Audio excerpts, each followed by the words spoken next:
بسم اللہ الرحمن الرحیم۔ السلام علیکم 8 کلاس، کیسے ہیں آپ سب؟ امید کرتی ہوں خیریت سے ہوں گے۔ آج ہم اپنے نئے لیکچر کے ساتھ اپنے یوٹیوب چینل اسلامی اسٹڈی میں ایک بار پھر سے آپ کی خدمت میں حاضر ہیں۔ تو آج ہم پڑھتے ہیں اپنا نیا لیکچر جس کا نام ہے معرکہ موطا۔ معرکہ موطا کیا ہے، اس کے منظر اور اسباب کے بارے میں کیا بات ہو رہی ہے، معجزات کیا ہے اس میں۔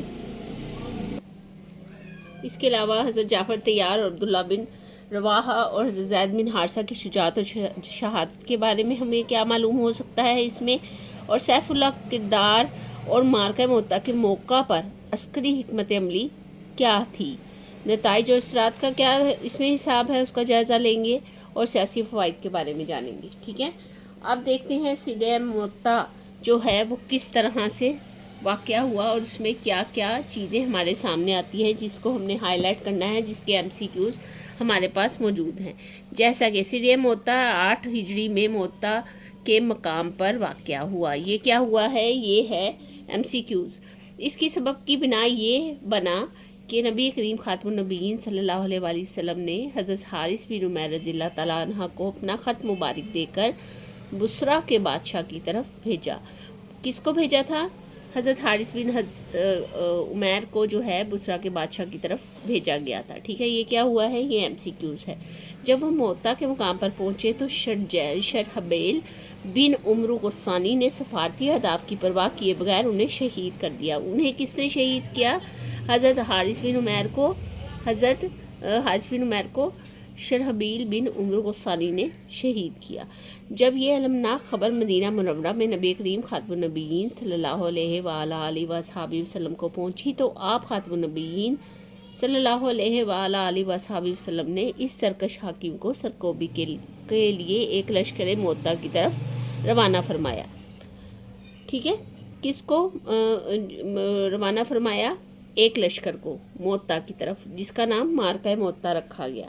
اب نبی کریم خاتم النبیین صلی اللہ علیہ وآلہ وسلم نے حضرت زید بن حارثہ رضی اللہ تعالیٰ عنہ کو اس لشکر کا سپہ سالار بنایا۔ اس لشکر کے سپہ سالار کون تھے؟ حضرت زید بن حارثہ، اور ساتھ یہ بھی تاکید فرمائی کہ اگر زید رضی اللہ تعالیٰ عنہ شہید ہو جائیں تو جعفر بن ابی طالب رضی اللہ تعالیٰ سپہ سالار ہوں گے۔ دوسرے نمبر پر کس کو سپہ سالار بنایا؟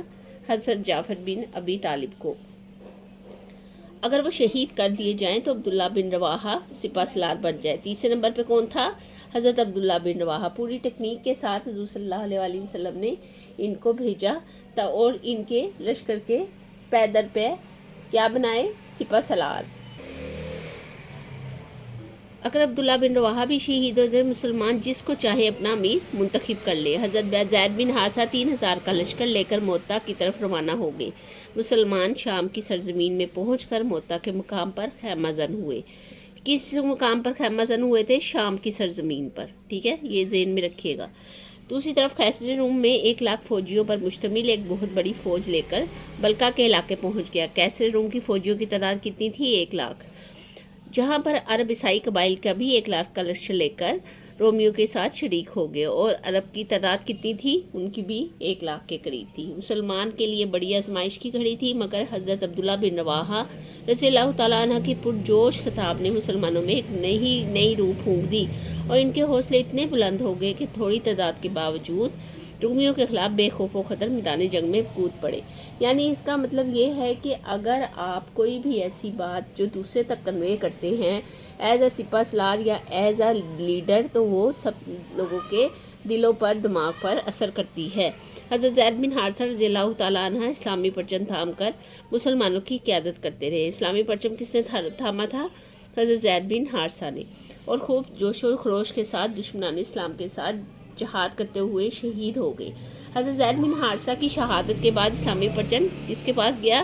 جعفر بن ابی طالب کے پاس رضی اللہ تعالیٰ عنہ کے پاس، اور اپنی جنگی صلاحیتوں کے جوہر دکھانے لگے۔ میدان جنگ میں اچانک دشمن کے وار سے آپ کا ایک ہاتھ کٹ گیا۔ آپ رضی اللہ تعالیٰ عنہ نے پرچم دوسرے ہاتھ میں تھام لیا اور اسلامی پرچم کا دفاع کرتے ہوئے شہید ہو گئے۔ اس معرکہ میں آپ رضی اللہ تعالیٰ عنہ کے جسم پر 90 کے قریب نشان آئے۔ حضرت جو تھے جعفر بن ابی طالب کے جسم پر کتنے نشان آئے تھے؟ 90 نشان آئے تھے۔ آپ رضی اللہ تعالیٰ عنہ کے بعد اسلامی پرچم میں نبی اکرم خاتم النبیین صلی اللہ علیہ وآلہ وسلم کے حکم کے مطابق حضرت عبداللہ بن رواحہ رضی اللہ تعالیٰ عنہ نے سنبھالا۔ آپ رضی اللہ تعالیٰ عنہ مسلمانوں کے حوصلے بلند کرنے کے لیے اشعار کہتے جاتے اور ساتھ ساتھ دشمنوں پر کاری وار بھی کرتے تھے۔ آپ رضی اللہ تعالیٰ عنہ کی شہادت کے بعد مسلمانوں نے متفقہ طور پر حضرت خالد بن ولید کو اپنا امیر بنایا۔ مسلمانوں نے کس کو اپنا امیر بنایا؟ آپ کی شہادت کے بعد، یعنی حضرت عبداللہ بن رواحہ کی شہادت کے بعد حضرت خالد بن ولید کو۔ جنگی حکمت عملی کے بہت ماہر تھے اور ایک عظیم سپہ سالار کی خوبیوں سے متصف تھے۔ اس معرکے میں حضرت خالد بن ولید اس جرأت کے ساتھ لڑے کہ آپ رضی اللہ تعالیٰ عنہ کے ہاتھ سے 9 تلواریں ٹوٹ گئیں۔ آپ رضی اللہ تعالیٰ عنہ نے عسکری حکمت عملی کے تحت لشکر کو دوبارہ ترتیب دیا اور مجاہدین کی جگہ تبدیل کر دی، یعنی دائیں طرف لڑنے والے مجاہدین کو بائیں طرف کھڑا کر دیا اور بائیں طرف والوں کو دائیں طرف منتقل کر دیا۔ اس طرح آگے لڑنے والوں کو پیچھے اور پیچھے لڑنے والوں کو آگے بھیج دیا۔ آپ رضی اللہ تعالیٰ عنہ کی یہ حکمت عملی بہت کام آئی اور آہستہ آہستہ رومی لشکر کے حوصلے پست ہونے لگے۔ رومی لشکر پیچھے ہٹنے لگا اور یوں حضرت خالد بن ولید رضی اللہ تعالیٰ عنہ اسلامی لشکر کی بحفاظت ایک پہاڑ کے دامن میں لے گئے۔ ایک طرف موتا کے مقام پر مسلمان رومیوں کے خلاف برسر پیکار تھے اور جواں مردی کے ساتھ ان کا مقابلہ کر رہے تھے، دوسری طرف مدینہ منورہ میں نبی کریم خاتم النبیین صلی اللہ علیہ وآلہ وسلم اپنے صحابہ کرام رضی اللہ تعالیٰ عنہ کو معرکہ موتا کے حالات بتا رہے تھے۔ حضرت انس بن مالک رضی اللہ تعالیٰ عنہ فرماتے ہیں، فتح کی خبر آنے سے پہلے نبی کریم خاتم النبیین صلی اللہ علیہ وآلہ وسلم کو بذریعہ وحی اللہ نے خبر دے دی تھی۔ آپ خاتم النبیین صلی اللہ علیہ وآلہ وسلم نے ارشاد فرمایا، زید نے پرچم کو پکڑا اور وہ شہید ہو گئے، پھر اسے جعفر نے لے لیا اور وہ بھی شہید ہو گئے، پھر اسے ابن رواحہ نے تھام لیا اور وہ بھی جام شہادت نوش کر گئے۔ یہ بیان کرتے ہوئے آپ صلی اللہ علیہ وآلہ وسلم کی آنکھیں جو تھیں وہ اشکبار ہو گئیں۔ اب پرچم کو اللہ تعالیٰ کے تلواروں میں سے ایک تلوار نے پکڑ لیا، حتیٰ کہ اللہ تعالیٰ نے مسلمانوں کو فتح و نصرت سے سرفراز فرما دیا ہے۔ اس معرکے میں 12 مسلمان شہید ہوئے۔ کتنے مسلمان اس معرکے میں شہید ہوئے؟ 12 مسلمان شہید ہوئے۔ حضرت خالد بن ولید رضی اللہ تعالیٰ عنہ جب اسلامی لشکر کے ہمراہ بحفاظت مدینہ منورہ پہنچے تھے، ان کا شاندار استقبال کیا گیا۔ معرکہ موتا میں مسلمانوں کی ساکھ بہت اضافہ ہوا۔ مسلمانوں کا انتہائی کم تعداد کے ساتھ اپنے لیے کئی بڑے گناہ دشمن کے مقابلے میں بے خوف و خطر میدان جنگ میں کود پڑنا اور 7 دن تک دشمن کا بہادری سے مقابلہ کرنا فتح نصرت کا منہ بولتا ثبوت ہے۔ 7 دن کتنے دن مقابلہ رہا؟ 7 دن۔ اس معرکہ میں حضرت خالد بن ولید رضی اللہ تعالیٰ عنہ کی بہادری اور عسکری صلاحیتوں کا اظہار ہوا۔ اس معرکے کے بعد حضرت خالد بن ولید رضی اللہ تعالیٰ عنہ کو سیف اللہ یعنی اللہ کی تلوار کا لقب ملا۔ اس جنگ میں حضرت جعفر رضی اللہ تعالیٰ عنہ بن ابی طالب کی شہادت پر نبی کریم نے ان کے گھر والوں کو حوصلہ دیتے ہوئے ارشاد فرمایا کہ میں نے جعفر کو شہادت کے بعد جنت میں اڑتا ہوا دیکھا ہے۔ اس کے بعد جعفر تیار کہاں جانے لگا، یعنی تیار کس وجہ سے کہاں جانے لگا؟ حضور صلی اللہ علیہ وآلہ وسلم نے انہیں جنت میں اڑتا ہوا دیکھا، اس وجہ سے۔ تیار کا مطلب پرندہ ہوتا ہے عربی میں، اس لیے۔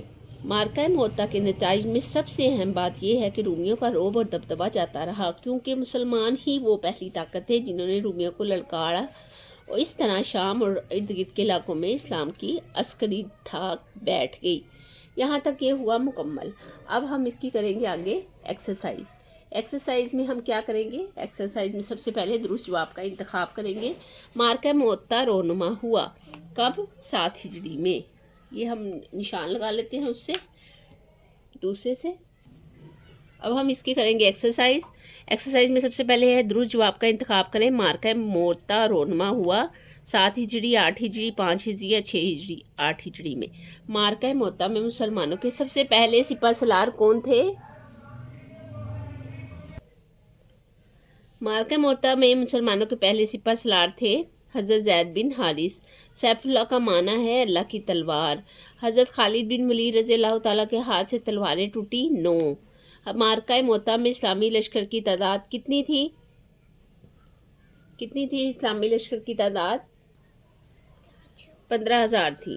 مختصر جواب دیں۔ معرکہ موتب کا سبب لکھیں۔ معرکہ موتب کا سبب جو تھا وہ یہ تھا کہ سبب یہ تھا، یہاں سے پہلا سوال تو انہوں نے شہید کر دیا تھا، اس وجہ سے یہاں پر پہلا پیراگراف آئے گا پہلی لائن کو چھوڑ کے۔ آگے ہے نبی کریم خاتم النبیین صلی اللہ علیہ وسلم نے کن 3 صحابہ کو معرکہ موتا میں سپہ سالار مقرر کیا؟ سیکنڈ پیراگراف میں آ جاتے ہیں یہاں سے لے کر یہاں تک، ٹھیک ہے۔